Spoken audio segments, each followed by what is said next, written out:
И тук пише как да си направим каменни тухли. То се прави от 4 блокчета гладък камък. А тук как да си направим изписани каменни тухли. Те се правят от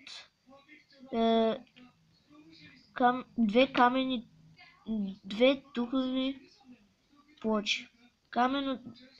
Тухла от 2 каменно-тухлени плочи. И тук има, знаете ли, че ето го. Например, неизчерпаем водоизточник може да бъде направен като създаде 2 по 2 квадрат или 3 по 1 правоъгълник от вода. Направиш ли го, водоизточникът ще произвежда безкрайно количество вода.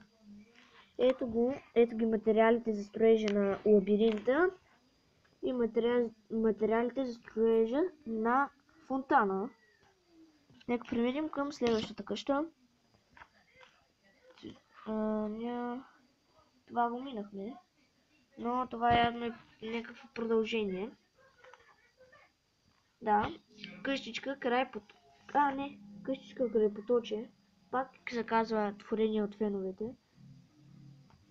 И да, тук вижте мостчето, лилийки има долу, къщичка от пясък, вълна, това са светещи камъни, врати и тухли и да, това е, отпред си има цветя, много хубаво е.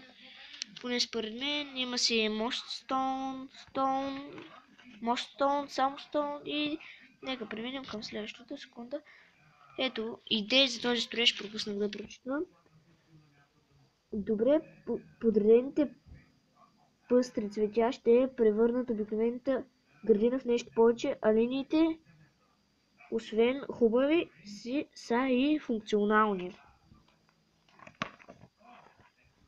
Ето, дворец градина. Много е готино, но е почти невъзможно за строене. Страшно трудно ще се построи, вижте това. То сигурно с дни ще се строи, но ако искате, можете да си го построите.